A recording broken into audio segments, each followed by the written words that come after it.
Hi friends, welcome to my channel. నేను చిన్ని లక్ష్మి. ఈరోజు ఇంకా సీతాయనంలో ఇంకా ఉంది కదా, చెప్పుకుందాము.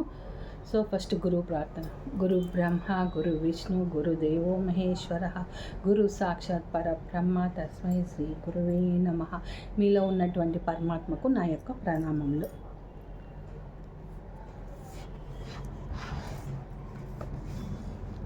చంద్రిక వద్దకు ఆ మాత వెళ్ళలేకపోయినది. రాముడు లక్ష్మణుడు పోతారని చెప్పినారు. సో ఆమెను అక్కడే ఉండమని చెప్పారు. అదంతా నిన్న స్టోరీలా. ఈరోజు మనం చూసుకుందాం. ఇంకా ముందుకు ఏముందో చూస్తాం. మాత అసహ్యంగా ఉంది. చంద్రిక వద్దకు వెళ్ళాలంటే దట్టమైన అడవిలో చాలా దూరం నడవాలి కనుక తనకు వెళ్ళడం కుదరదు. కానీ చంద్రికకు తన భర్త మరణం గురించి తెలుసో లేదో కనుక్కోవాలి. ఆమెతో సమాచారం నెరిపేది ఏ మార్గం లేక ఆమె ధ్యానంలో కూర్చుంది. ఋషి లోపాముద్ర నుంచి తన నేర్చుకున్న మంత్రాలలో ఒక దానిని పట్టించి తన శరీరాన్ని వదిలినట్టు భావించింది. ఆ తర్వాత ఆమె తను నిన్న కలిసిన ఆ స్త్రీ ప్రక్కనే ఉంది. కానీ మాత సూక్ష్మ శరీరంతో కాంతి రూపంలో ఉండటం వలన భౌతిక నేత్రాలకు కనపడకపోవడంతో చంద్రిక ఆమెను చూడలేదు. ఒక యువకుడు ఆమె భర్త యొక్క పూర్వ విద్యార్థి ఆమె భర్త మరణానికి దారితీసిన సంఘటన గురించి వివరిస్తున్నాడు. ఆ విషాద వార్త విన్న ఆమె ఏడుస్తుంది. ఛాతీ ఎగసి పడసాగింది. అతను వెళ్ళిపోయిన తర్వాత చంద్రికను ఓదార్చాలనిపించి మాత ఆమెను చేరే ప్రయత్నం చేసింది. ఆమె మాట్లాడింది కానీ చంద్రిక వినలేదు. పార్వతీదేవి విగ్రహం నుంచి పార్వతీదేవి ప్రత్యక్షం అవ్వటం మాత చూసింది. చంద్రిక నుదుటిపై తడుతూ ఆమె బిడ్డ అని పిలిచింది.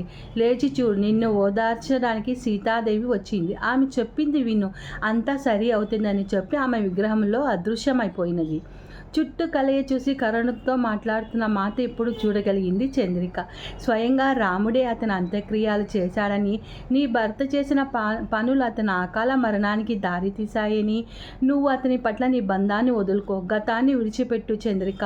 నువ్వు ఒక నూతన జీవితాన్ని ప్రారంభిస్తున్నావు. నువ్వు ఓర్పుతో ఉంటే విజయము సాధిస్తావు. నా దగ్గర జీవించే శక్తి కానీ జీవించాలనే కోరిక కానీ లేవు మాత అని ఆమె కన్నీళ్లతో పలికింది. అప్పుడు నేను నాలో నుంచి కొంత ఇస్తానమ్మా మాత, నాలో నుంచి నీకు కొంత ఇస్తాను అని చెప్తుందనమాట మాత ఆధ్యాత్మిక శరీరాన్ని చుట్టూ ఉన్న ప్రకాశవంతమైన కాంతి విస్తరించి చంద్రికను కూడా చుట్టముట్టింది. నీకు రక్షణ వలయం ఏర్పడింది. నీ సాధనను కొనసాగించు. ఎన్నో ఆధ్యాత్మిక ప్రతిఫలాలను పొందగలవు. ఇంత జరిగినా నేను ఇప్పటికీ అతనిని ప్రేమిస్తూనే ఉన్నాను. మళ్ళీ నీ మెరుగైన పరిస్థితులలో కలుసుకుంటాను. కానీ ఇప్పటికి మాత్రం నువ్వు పురోగమించాలంటే ఈ బంధాన్ని వదిలివేయాలి. అతనిని అంటు పెట్టుకోవడం నిన్ను వెనుకకు లాగుతుంది. నిన్నే కాదు, అతను కూడా. రాముడు అతని ఇబ్బందుల నుంచి వేరు చేశాడు. మళ్ళీ అతని వెనుకకు పిలిచి అతుక్కో నీకు. ఆ రాక్షసికి శిక్ష లేదా? ఏడు పాపి అడిగింది.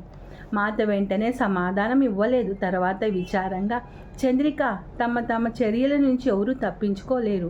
ఆమె తన శిక్ష నుంచి తప్పించుకోలేదు. ఆమె జీవోత్సవం వంటిది. ఆమె స్వయంగా చావులేదు కనుక మరణం కంటే జీవితాన్నే ఎంచుకున్నది. మాతకు తన శరీరంలో లాగిబడినట్లు అనిపించింది. చంద్రికని చివరిసారిగా ప్రేమపూర్వకంగా చూసి ఆమె తన కుటీరంలో ధ్యాన స్థితిలోకి చూసుకుంది. మాతకు తన చంద్రిక చెప్పినవన్నీ గుర్తించినప్పుడు తన వెనక్కి తీసుకురాబడింది. ఆ మాటలు తన నోటి నుంచి ఎందుకు వచ్చాయో ఆమెకి తెలియదు. ఆ స్త్రీ ఎవరో తెలియకుండానే ఆమె విధి ఏ విధంగా ఉంటుందో అని ఎలా చెప్పింది. అయితే మాత ఆ విషయం గురించి పదే పదే ఆలోచించలేదు. చంద్రిక కోలుకొని పురోభివృద్ధికి చెందుతున్న భావన ఆమెను శాంతింపచేసింది. ఆ రోజంతా గడిచిన శ్రీరాముడు లక్ష్మణుడు తిరిగి రాలేదు. ఇంట్లో నీరు ఎక్కువ లేదు. సాయంత్రం భోజనం సిద్ధం చేయాలంటే ఆమె నది ఒడ్డుకు వెళ్ళి నీరు తేవాలి. జాగ్రత్తగా అటు ఇటు చూసుకుంటూ మాత గోదావరి ఒడ్డుకు వెళ్ళి నీరు తేవడానికి వెళ్ళింది. కుండ నింపుకున్న వెంటనే గోదావరికి హెచ్చరిక, మాత అపాయము పొంచి ఉంది, జాగ్రత్త అని వినిపించింది. ఆమె వెనుతిరిగి కుటీరం వైపు నడుస్తుండగా ఒక మధురమైన పరిమళం ఆమె ముక్కు పోటులకు తాకింది. అంతది మది దోచే పరిమళం. ఆమె ఎప్పుడూ ఆస్వాదించి ఉండలేదు. ఇవి నా కుమార్తె గోదావరి నాకు పంపిస్తున్న కొత్త పూలు అయి ఉండవచ్చు అనుకున్నంత లోపలే ఆ రాక్షసిని తన భర్త మోహంలో ముంచెత్తిన రాక్షసి పరిమళం వెన్నంటూ ఉంటుంది అన్న చంద్రిక మాటలు జ్ఞాపకం వచ్చాయి. ఆమె దగ్గరలోనే ఉంటుందనుకొని అడుగులు గబగబా వేసింది. ఇప్పుడు ఆమె ఏ హాని చేయబోతుంది అనుకుంటుండగానే లక్ష్మణుడు గుర్తుకు వచ్చాడు. అతను అలసిపోయాడు. శరీరము నిద్రలేమితో నలిగిపోయినది. అతనిని తేలికగా లొంగ తీసుకుంటుందేమో. ఈ రాత్రి కషాయం ఘాటుగా ఇచ్చి అతనికి నిద్ర వచ్చేటట్టు చేయాలి. నేను రాముడు రాత్రికి కాపలా కాయాలి. శ్రీరాముడు లక్ష్మణుడు తిరిగి వచ్చేసరికి చాలా రాత్రి అయింది. అడవిని అతలాకుతలం చేసిన రక్కసి మూకలను కనుగొన్నారు. యుద్ధం జరిగింది. శ్రీరాముడు స్వల్ప గాయాలతోనే బయటకు పడినప్పటికీ లక్ష్మణుడి భుజానికి పెద్ద గాయం అయింది. మాత దానికి వెంటనే కట్టి వారికి భోజనం పెట్టింది. ఆ హడావుడిలో పడి దగ్గరలోనే రాక్షసి వచ్చిన సూచనలను వారికి అందించలేకపోయింది. తర్వాత కొన్ని రోజుల ఒత్తిడితో అక్కడ గాలి స్తంభించింది. దీంతో ఆమె ఆ పరిమళ విషయాన్ని జ్ఞాపకం చేసుకోలేకపోయింది. మొదట్లో అది చాలా ఆకర్షించిన ఇప్పుడు అది వికసిస్తున్నది. ఆమె ఆ పరిమళాన్ని వదులుచుకోవడానికి వంటశాలలో తనకిష్టమైన పువ్వులు తెవ్వడం, వంటలో మధుర పరిమళాన్ని ఉపయోగించడం వంటి చేసినా ఏది దాన్ని పోగొట్టుకోలేదు. సో అంత పరిమళంగా ఉన్నది ఆ రాక్షసిది యొక్క పరిమళం. మీరు నన్ను క్షమించాలి, సోము వణుకుతున్న స్వరంతో అంది.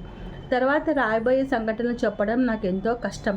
వాటిలో నేనేం చేయలేక నిస్సహాయంగా ఉండటం నాకెంతో బాధను కలిగించిన విషయం. మా మాతకు నా అవసరం ఎంతో ఉన్న సందర్భంలో నేను ఆమెకి సేవ చేయలేకపోయినాను. సోమ తన చేతుల్లో ముఖం దాచుకొని తల పట్టుకుంది. అది నాకు ఎంతో వేదన కలిగించిన విషయం. ఆమె కష్టాలు భరించే సమయంలో నేను అక్కడ లేకపోయాను. నేను చుట్టూ చూశాను. అక్కడ మేము మాత్రమే లేము. సోమ చెప్పింది మేము వింటుండగా అనేక మంది మునులు కూడా అక్కడికి చేరారు.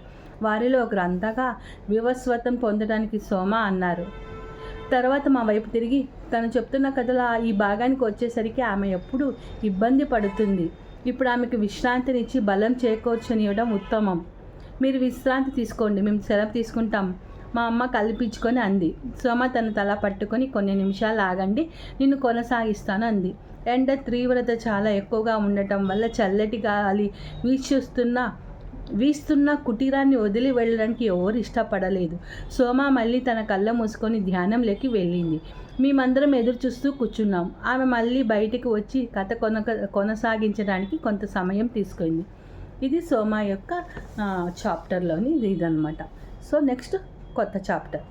Thank you friends.